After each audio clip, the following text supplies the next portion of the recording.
This is Richard Tapia for our Voice of Jones County podcast, and I'm here with Eregne.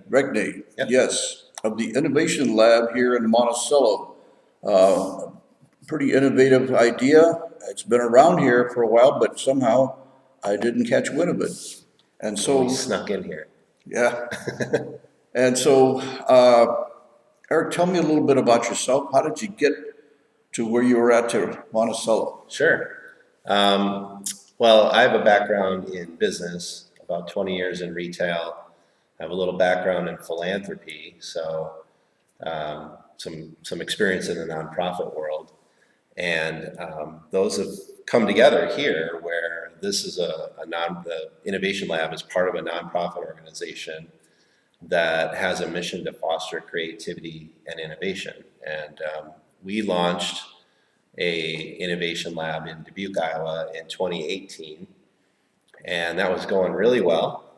18, 19, even through the pandemic, it actually did pretty well. People, as they were going to remote work, were trying to find places to get good internet and sometimes get out of their house to work, even though the pandemic was in effect. And so we had small communities come to us and say, how do we have one of these in our town?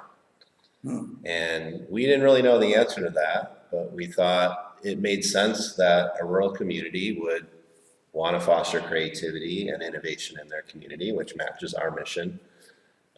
We thought that there were people in these communities that wanted to start their own businesses or had existing businesses and wanted to learn how to grow or needed support for growth. We knew there were freelancers and remote workers in rural communities. So all the things that are true in a big city are true in a small city sometimes, in this case anyway. And we felt like maybe an innovation lab would work, and we wanted to try that out. So we put together a plan to launch 5 of these to try it out. And we were able to form a partnership with DePaco Community Credit Union when they heard about our idea to bring co-working space, innovation services, and entrepreneurship services to rural communities. They thought that was an exciting idea and they wanted to be a part of it. So they have helped us launch these in 4 communities in Iowa, in addition to our space in Dubuque. And we're working on 1 community in Wisconsin. So that's how we got going. When we were talking earlier, you said you spent some time in Chicago. Yeah. I spent time in Chicago and had a lot of dealings with the Chicago Community Trust. Yeah. I remember going to a meeting once back in 1989, and they said, no endeavor will ever really begin unless you have a very active art and creative community. Mm-hmm. Is this what you're trying to kind of inspire here? Yeah, so in Monticello here, we've been really fortunate because we were actually gifted the building we're in. The family that owned this building, the Welters, had this building kind of sitting here and trying to figure out what to do with it. The retailer that was in here had left, and it had gone through a couple transitions over the years. They got excited about the idea of us bringing our Innovation Lab program here and our Creative Adventure Lab program here. And our Creative Adventure Lab program has the same mission, fostering creativity and innovation, but it's aimed at youth and families. And it offers hands-on activities like Legos and building blocks and magnetics and pottery and those sorts of play-based activities that are proven to foster creativity and innovation among young people. So we're pairing that with a space for adults designed to foster creativity and innovation in a different way, right? Around business and community endeavors and those kinds of things. So short answer, yeah, we are trying to bring creativity and innovation to Monticello and other rural communities. We agree that creativity matters. We need people to be able to come up with new ways to solve new problems that are going to come along. And we or have a lot of them. or just create new opportunities, right? It doesn't have to be about solving a problem, but it could be just about having a really cool new thing. And so, yeah, it's exactly what we're trying to do. How have you, what's been the response from the high school? It's been good so far. We helped the high school with a pitch event that they did. So they had a group of students who were taking a class in entrepreneurship, and they actually had to develop, they worked in teams of 3 or 4 students. They had to develop a business idea. And so they came with, one came with ideas for making a better waterproof shoe. I'm trying to remember a couple of them here. One pitched an idea for an app. I'm trying to remember what it was, but in any case, they each had a business idea. They developed that idea, walked it out, researched it, made a bit of a business plan, and then they had to pitch that plan to the instructors, and then I hosted that pitch event here. So we partnered to do that they had a couple days of pitching. And we had some community members come in and hear the pitches as well. So, Wow. yeah. So where's good it start. at now? I don't know. I don't know if they're high school students. I don't know if they carried on with the ideas or if they set them aside for a while and have a fun summer. I'm not sure. We did that at the end of the school year. Oh, I did a class once because I used to teach at Northern Illinois University, Oh, cool. and the majority of my students were undergrads going into teaching.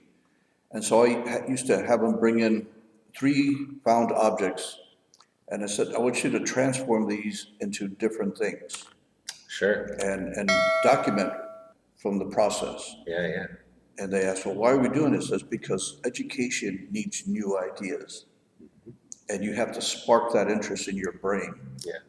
And if you can work in teams of 3 and document this, we may come up with a new idea that starts here. Sure. And so I applaud this, man. I love this kind of stuff. Yeah. And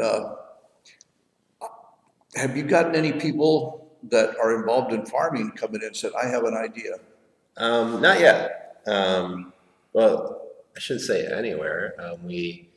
One of the things we do in the Innovation Lab network that we have is we host Iowa Venture School. And this is a program through the University of Iowa that is designed to help. It's a 8-week business accelerator program. They have instructors that come into our innovation labs. We work with them. We also bring mentors, business mentors to the table. And similar to what the high school teams were doing, these are all adults who, in many cases, have other jobs or have a business already and are actually trying to launch a new concept or a new idea. We had a gentleman who was pitching an ag solution this past fall. So it'd be almost a year ago now. We do a cohort in the spring and one in the fall. So this was from last fall. He was pitching an idea and developing an app that farmers could use to leverage their farm equipment when it's not in use. So if you think about a combine, they're very expensive, $500,000 or somewhere in that neighborhood or more. And they get used 3-4 weeks a year by one farmer, maybe by one farmer, even only a week and a half. And so he had this app where if you could put your machine up on the app or storage space in your barn or, pasture space, right? So any asset that the farm had, you could post it and then make it available and say, I would rent this or share this. I'm willing to barter. I'm willing to. So it was really a buy, sell, trade type network for farmers to put up their equipment, spaces. That almost sounds like a co-op. Yeah, it was a co-op model, but designed to be kind of, disaggregated across maybe a section of the state Some things would require travel. You're not going to drive a combine across Yeah. the state to use it. But so you could look for things, in your section of the state or your section of the country. It wasn't just in Iowa. And if you needed a combine or you needed a certain kind of attachment or you needed maybe a space to store some hay for 4 months until you were going to sell it, grain storage, all of that, you could find those resources and either buy, sell, or trade them. And so he was developing that. That's cool. Yeah, How far really ahead cool. did he get? He had partners. When he left, he was pitching it. I believe he's working on actually building the app now Good. and taking it live. When we were Does he working know with how him to as a build an app, prototype, or was he getting help? he was getting help to build the app. He wasn't a Tech person, huh? tech person. He actually worked for John Deere as an engineer Oh, and had this idea on the side and then has been out, trying to bring the right people and resources together to actually create the app. that leads me to another question, and we've got all foggy in here. Oh, there we go. Camera's just adjusting. We must be moving around a little bit. Has anybody come up with an idea of how to revitalize this downtown area? Well, good question. So right before we came into this room, there was a group here, meeting here. They're called, and they're a newly established Main Street organization for Monticello. And I don't know if you're familiar with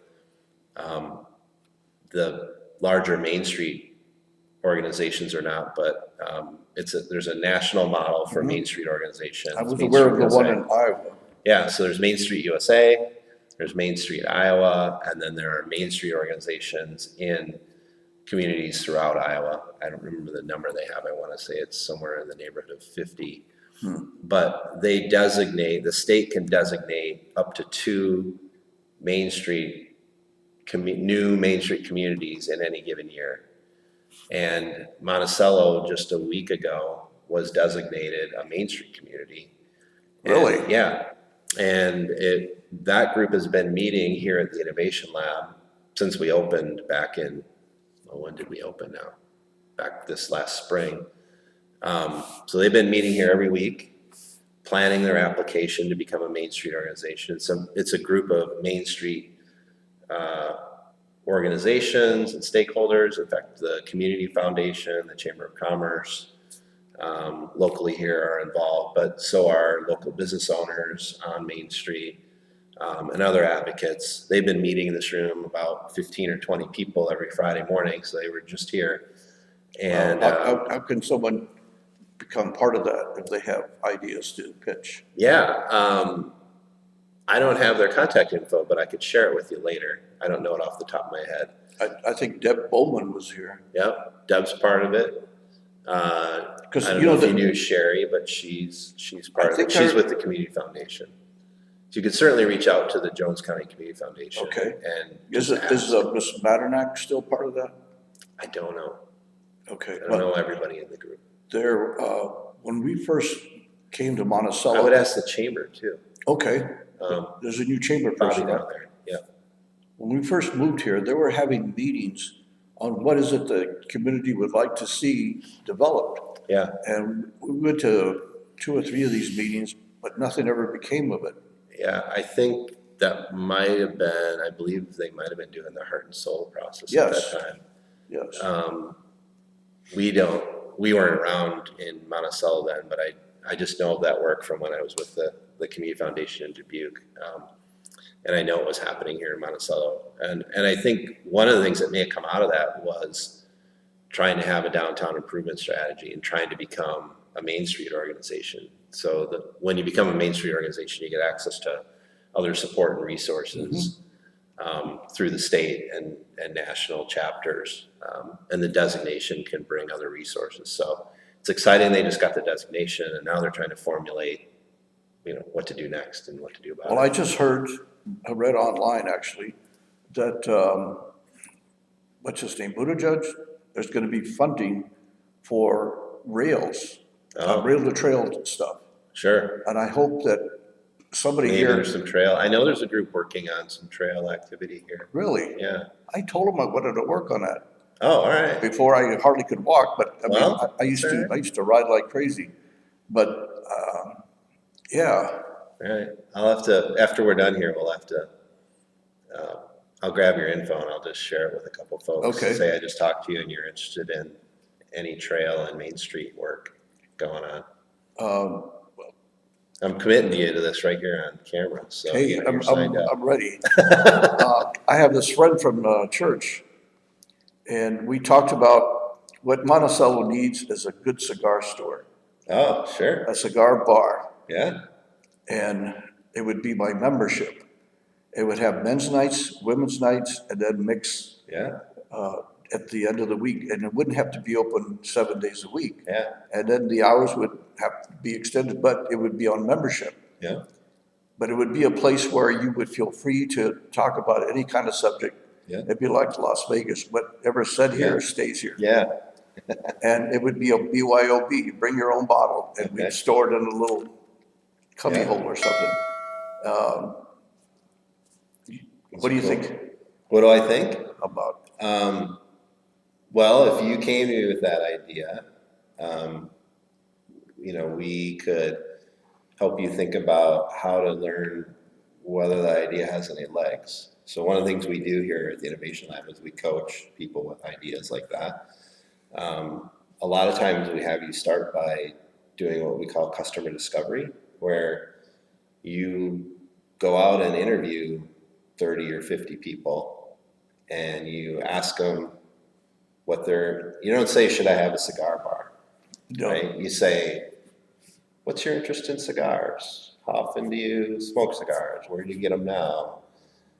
Have you ever been a part of any kind of club or that sort of thing related to cigars? And if you found that people, through those types of questions, if you found that people, enough people had interest in cigars and interest in, you know, cigars with other people, right? Because those are two different things. And maybe even interest, you know, or experience. Yeah, I used to be in a place where they had a bar or they had a club or whatever it might be. If you started to see that there was enough interest in that, then it might be worth pursuing. And then we would say, okay, what's the minimum viable concept you can create for starting that? So you might have a big vision of like the fancy cigar club in Vegas.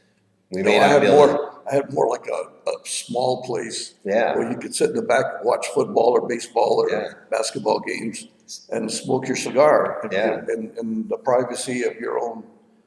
So it might be the kind of thing you could, you know, you might find if there were enough interest, even just a half dozen people, you might even be able to go to a local bar and say, hey, would you mind if our cigar club met here on Tuesday nights? And if you were able to grow that over time to where you could sustain your own place, rent and whatever you would need, then you might be able to grow into that. And your minimum viable product might be a club in someone else's bar that grows into its own club. Does that make sense? Yeah. So a lot of times that's how we help people think about their ideas so they can launch it without taking an enormous risk, signing a lease and investing in improving the space and all that kind of good stuff. See, I would like to fund something like that. Mhm. I don't have the energy to go and manage it day by day. Yeah. But I visualize this as a place where people could get together Yeah. after work and share whatever, and that's another way to create more conversation about what else could happen. Yeah. And, because the other thing I thought of is, we don't have a regular type of, square, like a lot of small towns Yeah, have town yeah. square. It's I don't know why heavy trucks are going to the center of town. Yeah. It makes no sense to me. Yeah. So if I had money, I would say, look, why don't we close off this place? Try to get as many different kinds of restaurants as possible. Make this a destination point. Yeah, sure. Yeah. Italian food, Greek food, somebody with a fish restaurant, you know, something different. Somebody makes homemade ice cream. Just pack it down and have tables during the summertime. You could come down here and just eat outside. Yeah, I was just in Dodgeville, Wisconsin yesterday, and for, I think it's a week, but it might be a month, they don't close the main street, but they close one side street right off Main Street. So just one of these offshoots here, you know, maybe the one right after the bank down here, but they do just what you're saying. They close that off and they make it really just into an event space then. And what happens is, and it started by someone just hosting an event there one day. And then people said, well, what if we did it for a week and we had other things that could happen all week? And, you know, it keeps kind of growing. Now there's a conversation about, well, maybe we should close that block all the time and it could just become a public square type space. And in that town, it's just been slowly a little more, a little more, a little more. Well, I know that in Might be small a way to go towns, about it. that makes a lot of sense because the sense of being conservative is so deep. Yeah, We don't want anything to change. yeah, and not, especially not really fast. No, that's it. If the rock moves 2 inches, that's too fast for me, you know? Yeah. So, yeah, that makes a lot of sense. Could be a way where you could just say, hey, one weekend, we're gonna have a food festival, and then next year, I'm gonna try to make it into a week. And a couple of years later, I'm gonna try to make it into a month. You know? Yeah, And yeah. maybe someday everyone's like, this is pretty cool, let's leave it closed all the time. We could have a winter festival, we could have a Yeah. skating rink in there, you know, whatever, right? All kinds of good stuff. Yeah, When I used to live in Stone City, there were all these little micro businesses that existed in town. Yeah. And we used to put on a music festival every year. And we used to have a blast. yeah, yeah. And so we always thought about how can we expand on this kind of stuff? So it's happening. It sounds great. Yeah. And I, you know, wish you a whole lot of success on this. Yeah. But I think part of the secret is tapping into the high schools. For sure. And have each Young school people and compete students, with yeah. each other, who's gonna come up with the most innovative stuff. Sure. And, anyway, Sounds great. Yeah, this has been great to chat with you and share our story a little bit. thank you very much for taking time to do this. Of course. This sounds like something you're probably always busy. We are. You know, we have a location here in Monticello, and then we have one in Dyersville, one in Cascade, and one in Independence, Iowa. So those communities all have innovation labs like this. This is the only one with the Creative Venture Lab program attached to it, Really? other than in Dubuque, where we have both as well. And our spaces in Dubuque are bigger, but the community's bigger. So. Are you guys tapped into any high school art department? Yeah, we haven't here in Monticello yet, but I think as we start to get that programming going on the Creative Venture Lab side, we'll have a little more art programming happening in the community here. So I think that'll be an opportunity. In Dubuque, we have students and class trips and just individual artists as well, young and old, that utilize our space. We've got a pottery studio. We've got a glass studio, so fused glass and stained glass, and all that kind of thing. So we have artists that come in and use that space on their own time or in an organized way with a group sometimes.